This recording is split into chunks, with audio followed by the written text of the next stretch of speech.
everyone, it's Fitsune, but you can just call me N. And today I'm going to walk you through one of my favorite glute exercises of all time, which is a version of the modified clamshell. This exercise targets the glute medius, which is that muscle that sits on the upper outer portion of your glute. It's a huge support to your gluteus maximus.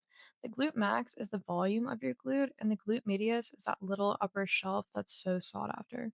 They're targeted in that direction, but they can also be a bit tricky to get the hang of, so it may take a few sets to get it. Just listen to my cues, and if you're getting it right, you will feel it and you will be sore. Start on your non dominant side. So for me, that's on my left side. This is so that your weaker side sets the tone and you don't do more reps on your stronger side than the non dominant side. I like to get a baseline by going into a side plank for just a moment to make sure I'm where I need to be. From there, you're going to want to bend your knees into a modified side plank position so the left knee stays on the ground the whole time. That knee is your point of contact. It should be directly in front of your hip at a 90-degree angle.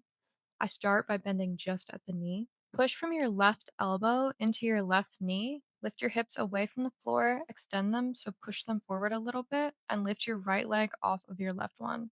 Now, this part is very important. Your hips are going to go back. They need to hinge back behind you and reach for the floor that way. It's almost going to feel like an RDL motion. Your hips are going back at the same time. Your chest is going to rotate a little bit towards the floor. Take your sternum, rotate it slightly towards your left hand as you lower down, then lift up again. Do not rest your hips on the floor, just tap them before lifting back up. And if you get out of position, if you slide, it's no big deal, it happens. Just reset and get back to it. If you feel like you're really getting it now and you're feeling spicy, you can add some weight to this movement. Grab a dumbbell, set it right on your hip, and do the same thing. Though I promise body weight done correctly will leave you sore. With these, I'd recommend 3 working sets of 8 to 10 reps with body weight until you get the form down. Then, next week, when you do the same exercise again, which you should be keeping some form of a workout split to perform progressive overload and see results, you can add weight or an extra rep to your sets.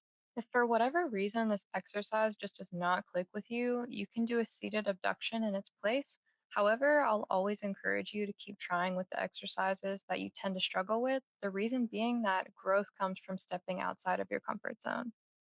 A lot of these accessory exercises, which just means it's a supplementary movement designed to target specific muscles, joint, or stabilizing areas, they're important because they work small muscles that don't catch as much aggro as the larger ones when you're doing compound exercises. For example, hip thrusts are an amazing glute exercise, and I can't recommend implementing them enough. But the main muscle worked is naturally the largest, the gluteus maximus.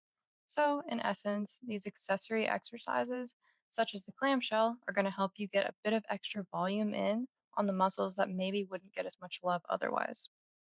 As long as you aren't hurting yourself, which it's true, almost any glute exercise can become a lower back exercise if you do it wrong enough. The more you practice at something, even if you don't love it, you will improve and at the end of the day, gain confidence in yourself. You could even end up loving the exercise that you used to say you hate because it's difficult to get the hang of. Hey, you did that. I'm so proud of you guys for trying something new. And if it wasn't, then I'm still proud of you for showing up and doing this exercise that is more advanced and, frankly, hard as fuck. That's all for me today. Next up will be another glute exercise that has really changed my glute game over the years. So take care, and I'll see you there. Bye.